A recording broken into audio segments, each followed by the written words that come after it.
Hey, how you going, everyone? Welcome back to another episode. It's been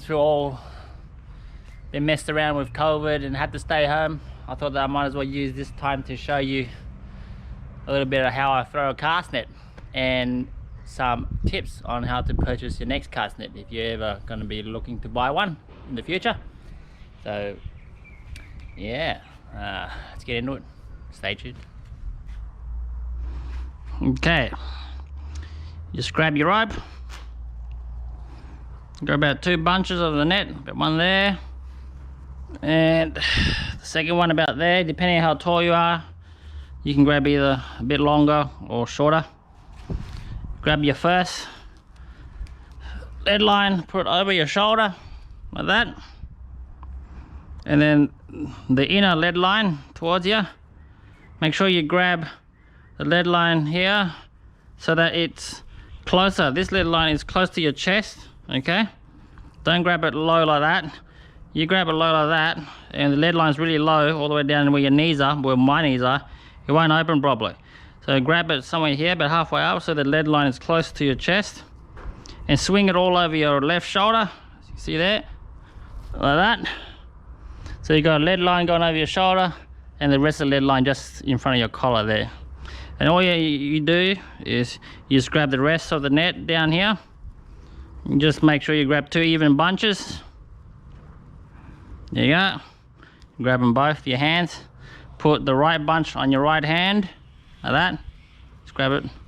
And your left hand, left bunch. Just spread them out like that. So you got a nice, see how the net's already opened on all 4 corners. And then just the normal swing, in a circle swing when you're throwing every other net.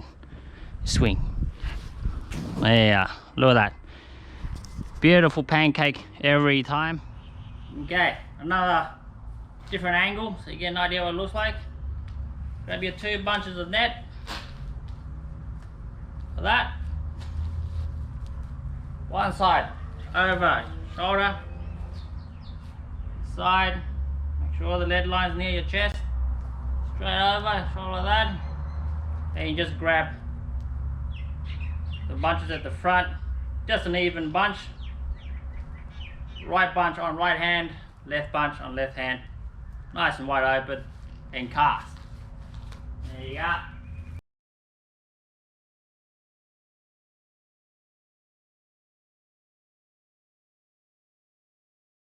Look at that. Beautiful. There you go. You can see that? Look at that. Beautiful pancake. Maxed out, that one. 8 foot, and it's pretty big. Alrighty, guys. Well, there you go. That's how I do it. That's how I do when throwing cast net. I found that way for me seems to be more effective because you're able to get the maximum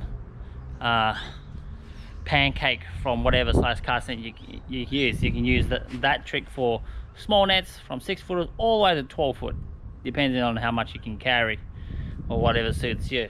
There's a few goods and bads on that way of the way I throw cast nets. The good way is it always opens well, so you catch plenty of bait. The bad thing is you tend to get a bit wet. Okay, if you're only casting once or twice, it's no biggie. But if you're like me the other day, chasing prawns up and down, you know, the beach and everything, always throwing constantly, you're gonna get real wet and messy. So if you're one of those which doesn't like the getting all dirty, that style's not for you. Okay, I like to use it only because it opens better. Okay, another tip when you're going out buying a new cast net is this. Let me show you. Now this net I'm using is a drawstring cast net. Okay, there are many types. There's the bottom pockets, the prawn top pockets. This is the drawstring where you cast it out and you pull the string and then it turns into a bag. You know, I like using these ones because you can just pull the drawstring up and then everything, all the mangroves and roots and stuff just falls off the bottom. You don't have to worry about it. The bottom pockets always collect a lot of rubbish, and then you always have to take it all out all the time, and that annoys me. Now, a good tip when next time you're buying a cast net is you should look into cast nets where the top of the net is puffy, like here. There's a big puff, a lot of nylon, a lot of mono or nylon up here.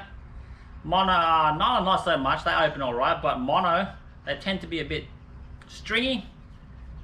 So if you buy the really slick, the cheaper ones where up here is really skinny and really slick, a lot of the times that part, usually about 3 feet down, never opens. You always have a long part of the net which never opens. And when you cast it out, you always got this big couple of feet which, you know, you pull in and it never opens. So you buy the cast nets, look for the cast nets where there's a lot of puffiness, a lot of mono all the way up to the top, as you can see here. These net they have more mesh around the top. They're more evenly weaved in the mesh, and they open more closer up to the top. They're still not perfect, but they give you a better opening. This brand that I used here is called Maritech Pro Fishing Caster, I think it is. It's a really good net. It's an 8 foot, but it cost me about 140 bucks. Pretty expensive, but it's lasted me for years. I reckon about 8 years now. So if you buy those cheap cast nets which has that slim top all the way down, skinny slim top all the way down, you'll need to compensate for that. So let's say that if you buy let's say if you buy a 6 foot cast net, it will probably only open about 4 foot or less, so it ends up being real tiny. If you end up seeing a lot of people throw cast nets and you throw it in the air, and then it opens, and then it ends up springing back into a big bunch, and then it lands into the water, that's because they got one of those cast nets. They're no good. So you have to compensate for that. So if you wanted to open a 6 foot, you'll have to buy an 8 foot cast net to open 6 foot, and you want an 8 foot cast net, you need to buy a 10 or 11 foot to open the 8 foot, so on. But these ones, you buy the ones with the puffy top, like I said, with plenty of mono, plenty of weaving, plenty of material. 8 foot, you pretty much get 8 foot spread. Okay, 10 foot, you get pretty much 10 foot spread. They are a bit heavier because a lot of quality materials have been used into them. So they are worth the money. Just don't get them snagged. If you get them snagged, and there's crocs in your area, I wouldn't go down and get it. Okay, I wouldn't go down and get it. Only because it's shallow. I've dived in, or haven't dived in, but I have gone in to get it, but it's only because it's shallow, it's only knee deep, okay? I wouldn't dive down in the water to get it. Don't have the balls to do that. Alrighty guys, I hope you guys enjoyed that little short demonstration of the cast net. It does have its goods and does have its bads. There are many other ways to throw your cast nets too, but that's how I like to do it.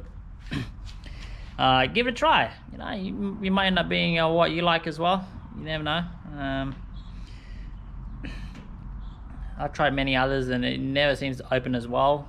So especially when you come to those points where you see a lot of bait or it's just a school of mullet moving past, you know, and you want to quickly get them, and when you cast and your net doesn't open properly, and then you miss the whole bait score, or you only get some of them, you don't get all of it, and then that really annoys you. So I just want to make sure that every time I cast, it's a pancake cast, and you know that you're guaranteed to get them when you cast on top. Keep in mind, everybody, stay safe out there. It's a whole changing world out there now. Everything's changing, so look after each other, okay? Yeah, so until next time, don't forget to leave a like, subscribe, and I'll see you in the next video. Bye bye.